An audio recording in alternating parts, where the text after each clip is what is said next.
I packed in some bootlegger this morning. 11:27 a.m. Thursday, May the 16th, 2019. Welcome, thank you for joining me. Once again.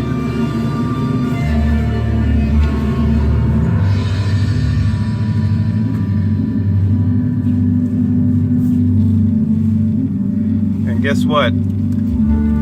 2 days in a row of 18 cash register synchronicities. 2 days in a row of 1-8.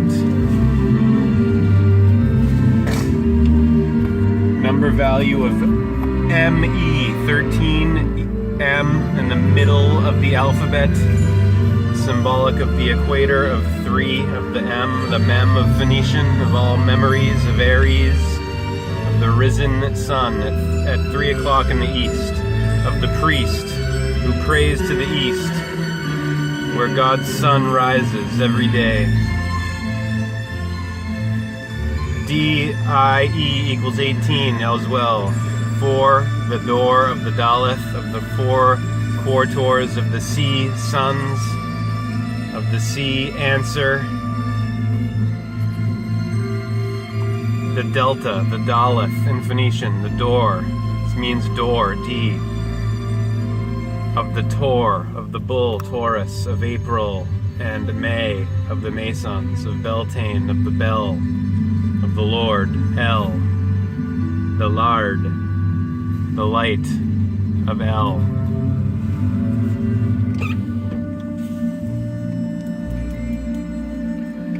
I, 9, of the feminine, 1 and 8, 9.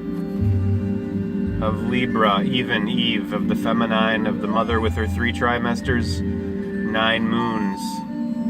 Of gestation, of Genesis, the gene of Isis, of estrogen Isis, of the stars, astrogenesis, of testosterone, of the hormones, of Horus, on the horizon, rising and falling, to fall, resurrection of Ra, the building of the bull, up, build up, heave up to heaven in the head, and then decline, decay, to hell of the heel at 6, of sickness and health. You would not know sickness without health, and the body the body Adam of Aries, the ram, of the cerebrum of Sarah Abraham, cannot live without the mind or the psyche of Eve. Who lives, Eve lives, Libra, the liver, the Ra, who lives, the radiant light of life, of radiation, of radius, ratio, radio, of razors, of raising up and tearing down, or raising as in R-A-Z, rising and falling, all the way around, life, death, and rebirth of the calendar year. Taurus of the torso, of the cerebellum, in the back of the brain, the bell, the Lord, in the back, the bulge of the bull, of the bulb, of the onion of union, of the ions of Io, Isis, Isidore, gift of the goddess, Isis, Isidore, is a D-O-O-R.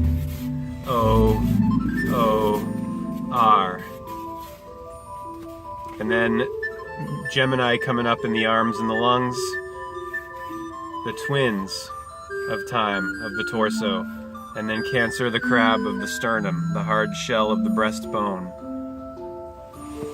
of the chest, of the crest of Christ at 12, L. L even and 12 are the only 2, 1 through 100, that have L in them. And then you get up to the Milion and the Bilion, the bull lion. After Cancer, of course, in June comes the Lion of Julian, of Jupiter, Zeus, Jesus, God's son, and Judas, Scorpio of Halloween, of the genitals of the Gentiles,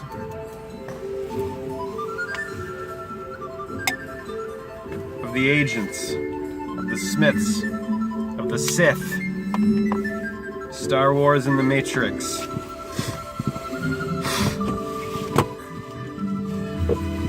So before I share with you the synchronicities, 18 from yesterday, first and foremost, my computer's looking for me, making sure it's you.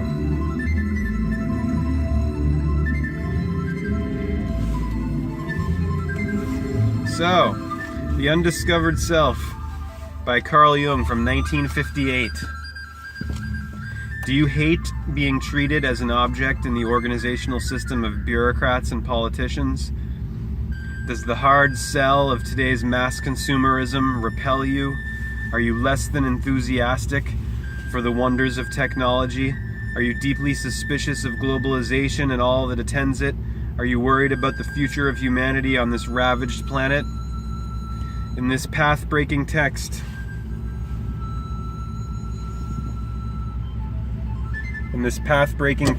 C.G. Jung sets out in the clearest possible terms what one has to do as an individual to stand up to these trends in contemporary society. That's from Andrew Samuels, professor of analytical psychology, University of Essex. And then from Anthony Stevens, the plight of our civilization, accurately diagnosed by Jung in Modern Man in Search of a Soul, is here presented as a specifically individual struggle for moral and spiritual integrity against the mass psychology generated by political fanaticism,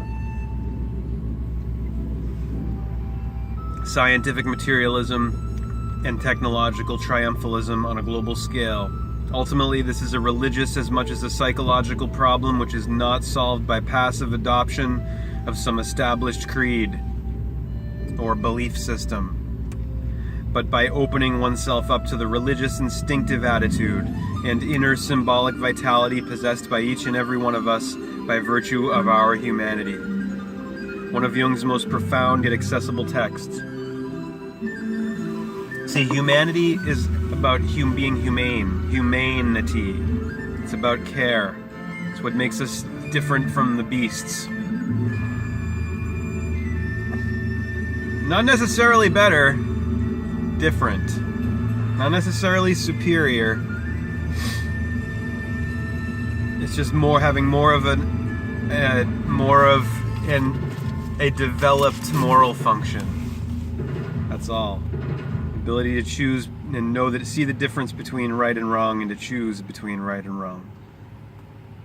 1958 by Carl Jung. The dedication here is to my friend Fowler McCormick. I read this first, the paperback edition, when I was approximately 19 years old, back in 1995, on Pine Street, next to the commuter rail station in Swampscott. This was in my mother's bookshelf. So we read chapter 1. I'm gonna go ahead to chapter 2 now. I gotta scroll ahead here. So chapter 2, religion as the counterbalance to mass-mindedness. It's interesting how when you say mass-mindedness, you're saying deadness at the end of it. I also, when I was in San Diego, I read Carl Jung's 7 Sermons to the Dead, which was amazing. Then there was an essay with that called The Gnostic Jung. He had a ring, a Gnostic ring that said G on it. I think it was on his right hand. The silent G. The big G, number 33. Religion as the counterbalance to mass-mindedness. In order to free the fiction of the sovereign state, in other words, the whims of those who manipulate it, from every wholesome restriction, all socio-political movements tending in this direction invariably try to cut the ground from under the religions. For in order to turn the individual into a function of the state, his dependence on anything besides the state must be taken from him. but religion means dependence on and submission to the irrational facts of experience. These do not refer directly to social and physical conditions. They concern far more the individual's psychic attitude, his mental attitude. But it is possible to have an attitude to the external conditions of life only when there is a point of reference outside them.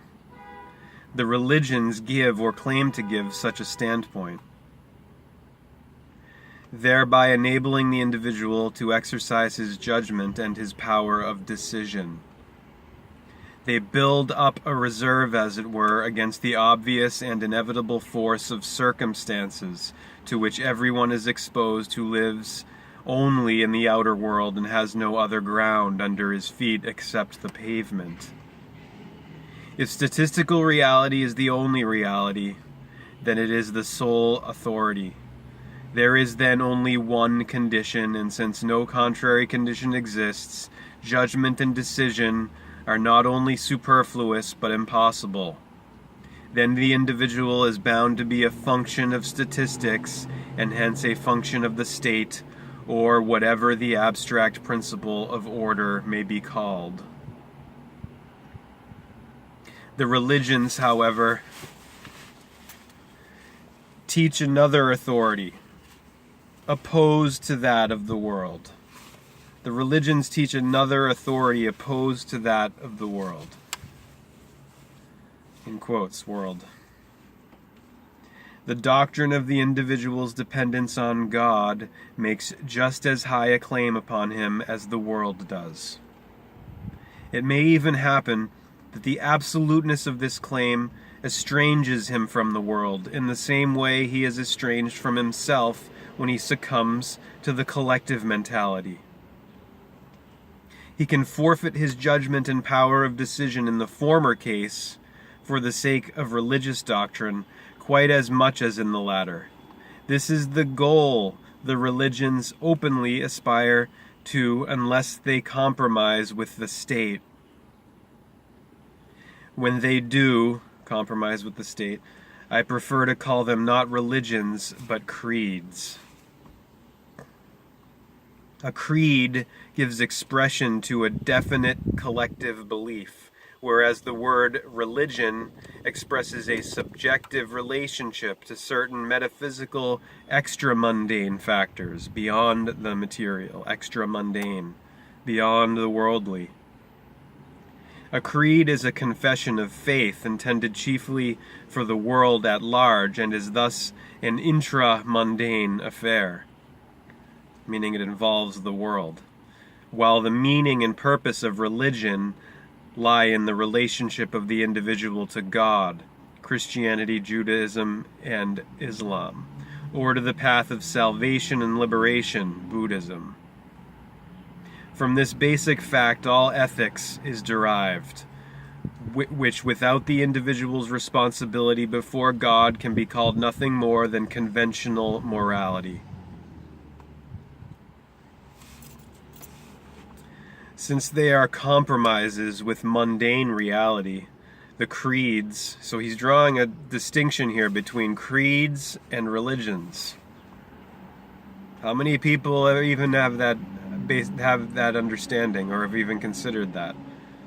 How many people question the words they use, the names that they have, and that they've been programmed to use and think in terms of? You think in terms of words, terms, in terms of terms and conditions. Since they are compromises with mundane or worldly, earthly reality, the creeds have accordingly seen themselves obliged to undertake a progressive codification of their views, doctrines, and customs, and in so doing have externalized themselves to such an extent that the authentic religious element in them, the living relationship to and direct confrontation with their extra-mundane point of reference, has been thrust into the background. The denominational standpoint measures the worth and importance of the subjective religious relationship by the yardstick of traditional doctrine, and where this is not so frequent as in Protestantism, one immediately hears talk of pietism, sectarianism, eccentricity, and so forth as soon as anyone claims to be guided by God's will. A creed coincides with the established church, or at any rate forms a public institution whose members include not only true believers, but vast numbers of people who can only be described as quote-unquote indifferent in matters of religion, and who belong to it simply by force of habit. Here the difference between a creed and a religion becomes palpable. There really aren't religions in the world today, as Jung's talking about here. There's only creeds, generally now. Mundane, that lead you deeper into the world instead of helping you to untangle yourself from it. To be the adherent of a creed, therefore, is not always a religious matter, but more often a social one. And as such, it does nothing to give the individual any foundation or ground to stand on. It does nothing. For support, he has to depend exclusively on his relation to an authority which is not of this world.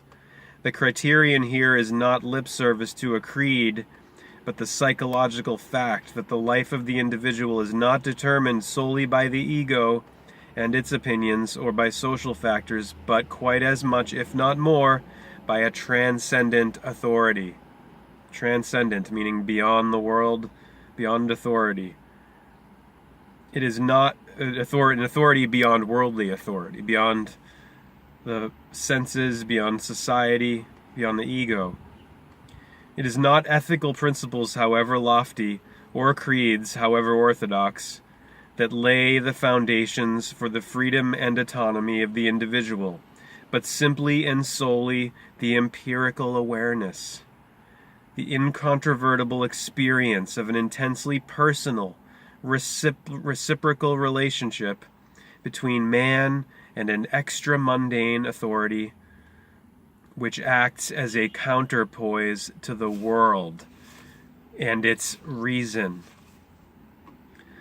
This formulation will not please either the mass man or the collective believer. For the former, the policy of the state is the supreme principle of thought and action. Indeed, this was the purpose for which he was enlightened, and accordingly the mass man grants the individual a right to exist only insofar as the individual is a function of the state. The believer, on the other hand, while admitting that the state has a moral and factual claim, confesses to the belief that not only man, but the state that rules him is subject to the overlordship of God, and that in case of doubt, the supreme decision will be made by God and not by the state. Since I do not presume to any metaphysical judgments, I must leave it an open question whether the world, i.e. the phenomenal world of man, and hence nature in general, is the opposite, quote-unquote, of God, the opposition, or not. So he says, since I do not presume to any metaphysical judgments, I must leave it an open question whether the world, i.e. the phenomenal world of man, and hence nature in general, is the opposite of God or not. I can only point to the fact that the psychological opposition between these two realms of experience is not only vouched for in the New Testament, but is still exemplified very plainly today in the negative attitude of the dictator states to religion, and of the church to atheism and materialism. Remember, I'll never forget the movie about the Buddhist, about Dalai Lama's childhood called, I just had the name, Kundun. And in which he as a boy, the Dalai Lama meets with the Chinese, with Chairman Mao, and Mao says to the young Dalai Lama, the young Buddhist leader, of Tibet, religion is poison. That's what Chairman Mao says of the state. The atheistic, materialist, communist, socialist Chinese dictatorship. Just as man as a social being cannot in the long run exist without a tie to the community or the common unity, so the individual will never find the real justification of existence and his own spiritual and moral autonomy anywhere except in an extra-mundane principle capable of relativizing the overpowering influence of external factors. The individual who is not anchored in God can offer no resistance on his own resources to the physical and moral blandishments of the world. For this he needs the evidence of inner, transcendent experience, which alone can protect him from the otherwise inevitable submersion in the mass. Merely intellectual or even moral insight into the stultification and moral irresponsibility of the mass man is a negative recognition only, and amounts to not much more than a wavering on the road to the atomization of the individual. Another little book that I read from my mother's bookshelf on Pine Street was called Alienation. Collected works about the alienated individual, the alienation of modern society. From nature, from community, from the self. Man is a stranger to himself. It lacks the driving force of religious conviction, since it is merely rational. The dictator state has one great advantage over bourgeois reason. Along with the individual, it swallows up his religious forces. The state has taken the place of God. That is why, seen from this angle, the socialist dictatorships are religions, and state slavery is a form of worship. But the religious function cannot be dislocated and falsified in this way without giving rise to secret doubts, which are immediately repressed so as to avoid conflict with the prevailing trend towards mass-mindedness. The result, as always in such cases, is overcompensation in the form of fanaticism, which in its turn is used as a weapon for stamping out the least flicker of opposition.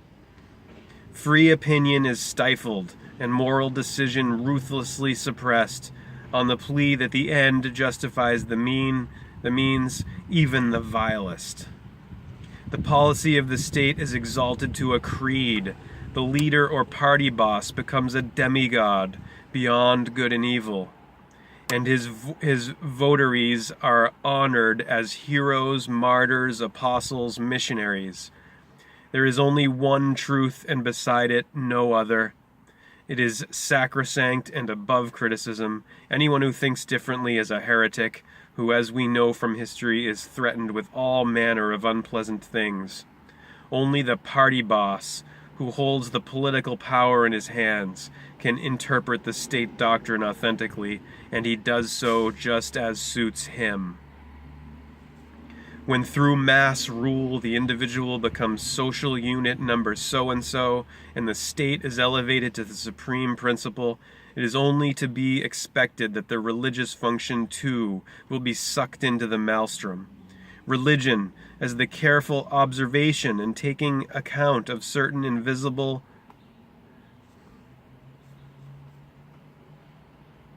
it's hard to turn the pages on the computer. Certain invisible, uncontrollable factors is an instinctive attitude peculiar to man. Not creed, but religion. He's talking about what religion as the careful observation and taking into account of certain invisible, uncontrollable factors is an instinctive attitude. Religion is an instinctive attitude peculiar to man. and its manifestations can be followed all through human history. Its evident purpose is to maintain the psychic balance, the mental balance. That's what religion is there for. Not creed, not belief system. Its evident purpose or obvious purpose is to maintain the psychic or mental balance, for the natural man has an equally natural, quote-unquote, knowledge of the fact that his conscious functions may at any time be thwarted by uncontrollable happenings coming from inside as well as from outside. For this reason, he has always taken care that any difficult decision likely to have consequences for himself and others shall be rendered safe by suitable measures of a religious nature. Natural religion, shamanism. Offerings are made to the invisible powers, formidable blessings are pronounced, and all kinds of solemn rites are performed. Remember, Jung spent time with Aboriginal peoples, so-called. In Africa, also in New Mexico, he spent time at the Taos Pueblo in New Mexico, the oldest continuously inhabited settlement in North America. Offerings are made to the invisible powers, formidable blessings are pronounced, and all kinds of solemn rites are performed. Everywhere and at all times there have been rites d'entrée et de sortie, whose magical efficacy is denied, and which are impunged as magic and superstition by rationalists incapable of psychological insight. But magic has above all a psychological effect whose importance should not be underestimated. The performance of a magical action gives the person concerned a feeling of security which is absolutely essential for carrying out a decision. A decision, like an incision, cutting, separating. A decision. Because a decision is inevitably somewhat one-sided and is therefore rightly felt to be a risk, a gamble. Even a dictator thinks it necessary not only to accompany his acts of state with threats, but to stage them with all manner of solemnities, brass bands, flags, banners, parades, and monster demonstrations are no different in principle from ecclesiastical processions, cannonades, and fireworks to scare off demons. Only the suggestive parade of state power engenders a collective feeling of security which, unlike religious demonstrations, gives the individual no protection against his inner demonism. Hence he will cling all the more to the power of the state, i.e. to the mass, thus delivering himself up to it, psychically as well as morally, and putting the finishing touch to his social depotentiation.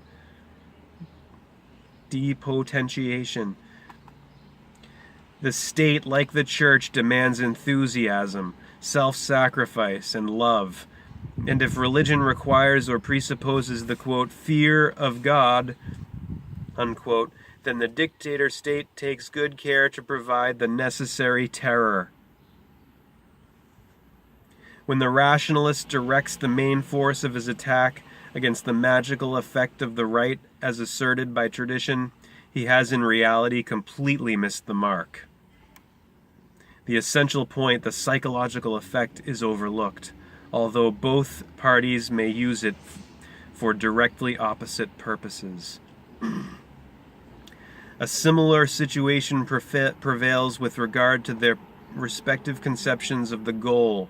The goals of religion, deliverance from evil, reconciliation with God, rewards in the hereafter, and so on, turn into worldly promises about freedom from care for one's daily bread, the just distribution of material goods, universal prosperity in the future, and shorter working hours.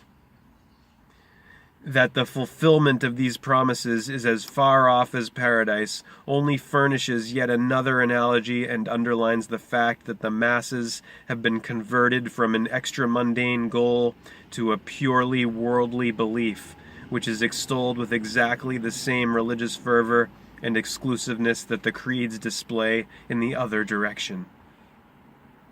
In order not to repeat myself unnecessarily, I shall not enumerate all the parallels between worldly and otherworldly beliefs, but shall content myself with emphasizing the fact that a natural function which has existed from the beginning, like the religious function, cannot be disposed of with rationalistic and so-called enlightened criticism. You can, of course, represent the doctrinal contents of the creeds as impossible and subject them to ridicule, but such methods miss the point and do not hit the religious function which forms the basis of the creeds. Religion, in the sense of conscientious regard for the irrational factors of the psyche and individual fate, reappears evilly distorted in the deification of the state and the dictator. Naturam expellis furca tamen usque recurret. You can throw out nature with a pitchfork, but she'll always turn up again. The leaders and dictators, having weighed up the situation correctly, are therefore doing their best to gloss over the all too obvious parallel with the deification of Caesar, and to hide their real power behind the fiction of the state, though this, of course, alters nothing. There's a footnote here. Since this essay was written in the spring of 1956, there has been a noticeable reaction in the USSR to this objectionable state of affairs. As I have already pointed out, the dictator state, besides robbing the individual of his rights, has also cut the ground from under his feet psychically by depriving him of the metaphysical foundations of his existence. The ethical decision of the individual human being no longer counts. What alone matters is the blind movement of the masses, and the lie has thus become the operative principle of political action. The state has drawn the logical conclusions from this, as the existence of many millions of state slaves completely deprived of all rights mutely testifies.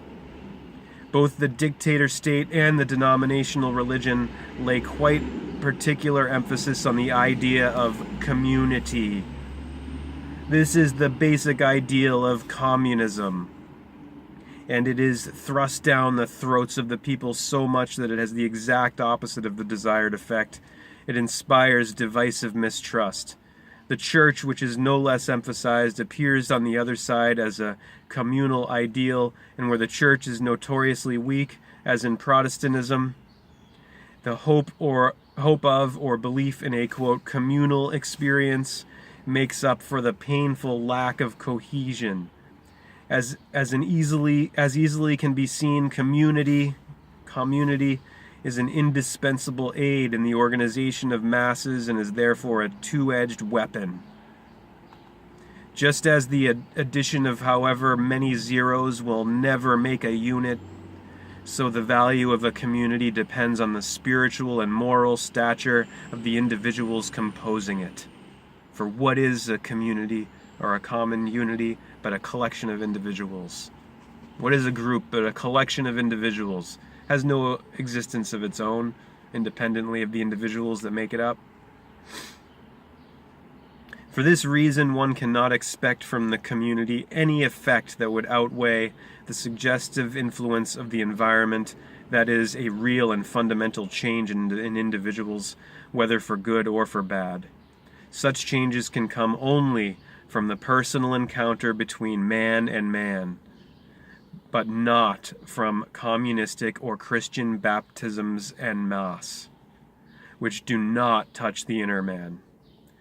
How superficial the effect of communal propaganda actually is can be seen from the recent events in Eastern Europe. That was added in January 1957. The communal ideal reckons without its host, overlooking the individual human being who in the end will assert his claims. Hare Krishna. Cash Register Synchronicity Time. That's chapter 2 of The Undiscovered Self by Carl Jung from 1958. 18 CRSs from yesterday. 2 days in a row of 18. 18 and 18, 36, 360. 369 of the feminine. Of ME and EM. M&M. 10 items at 12:10 p.m. What was the dollar amount? Oh, that would be 20. 10 plus 10. What's the invoice number? 3043. What is that reduced to? 10. 3 plus 0 is 3 plus 4 is 7 plus 3 is 10.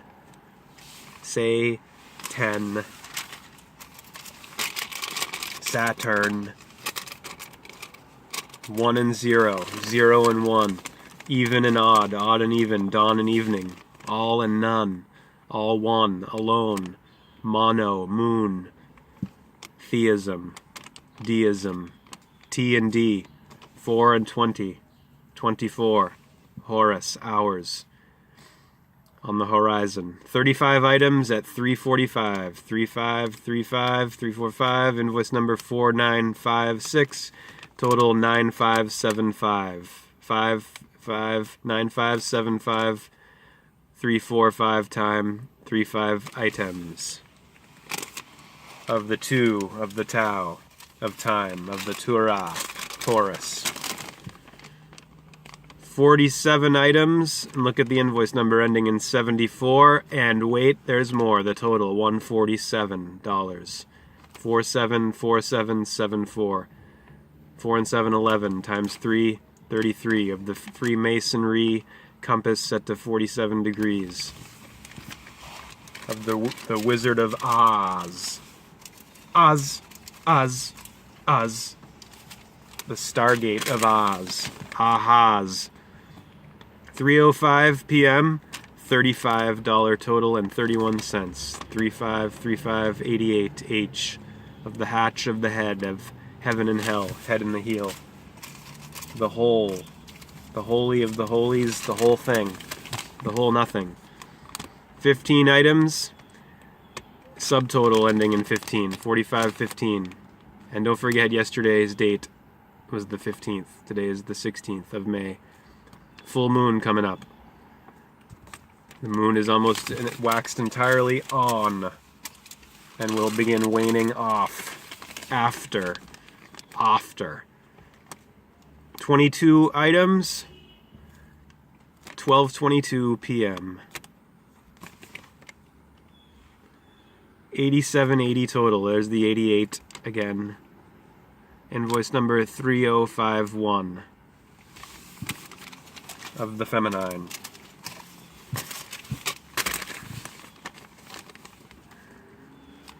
12:06 p.m. This is the first one I noticed yesterday. My shift beginning at 12. The total was 1266 at 12:06. 1, 2, 3, 6, 9. And 6. Of the sign of Cancer, the crab of Christ at the summer summit. At the Tropic of Cancer, in the sign of Cancer. The solstice, sun standing still, of June, of the Jupiter Zeus. Jesus. Amen. Amen. 27 items, 1:10 p.m. Invoice number 3077. 27 items, 3077 invoice number. Total 71 exactly, and then the 37-cent tax, which made it that 7117 exactly.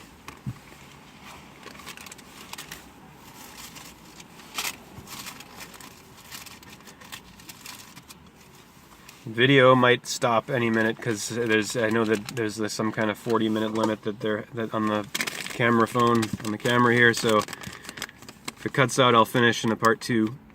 12:31 p.m. 3221 total. 3221 at 1231 p.m. 3058 invoice number Numinous ember, number, odd and even, Adam and Eve, dawn and evening, Aries and Libra, even is Libra, of the 32, of the 3 and the 2, of the 2 and the 3, of the tree, of the quintessence, the ether, the 5th, of the head, of the hatch. 15 total, 5 items, 7:55 p.m. Invoice number also ends in 5, 7645 4567.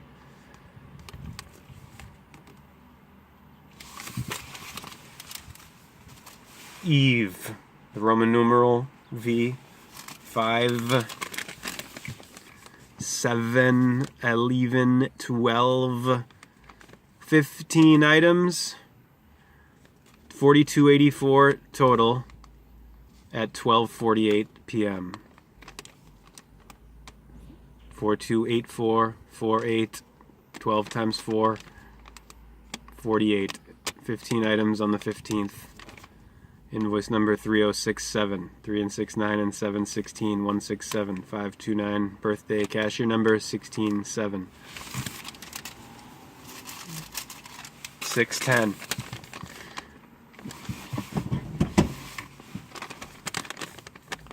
$1:29 p.m. 2019 here.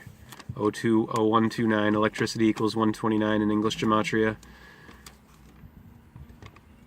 Total 2907 at 129. Invoice number 3090. 39123. 39123 of electricity, of the mem, of memory, of Memphis, of Isis, the goddess. 1:27 p.m. total ending in 77. 4908 subtotal 8 at the end of the 3088 invoice number of the H. 127 4977. Christ equals 77 in English gematria. Smurf. 8 items at 7:48 and the change 48 cents.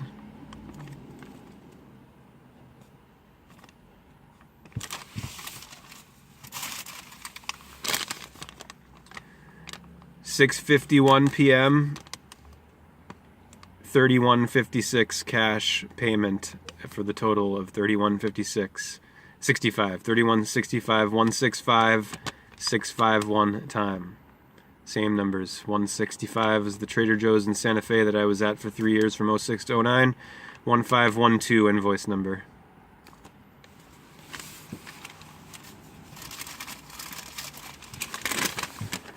$26 items at 6:26 p.m. and the total was 110.26. God is 26 in English gematria. In addition to many other words, like card, 26 weeks and a half year, 13 and a quarter, M, the middle of the equator. 29 items, 111.51 total at 6:11. L11, L111.51. 29 items, 2 and 9, 11, L even. And last but not least, 13 items, 3:49 p.m. 4 and 9, 13, 349. 943 167. Invoice number 4958 26. And then the total 5281. 819 of the feminine. 44-cent state tax. H8. 4 times 4 16. Mask equals 44 and Ru equals 44. In English, gematria of geometry of Gaia. Jaya. Hare Krishna. Aloha. Namaste. Hallelujah.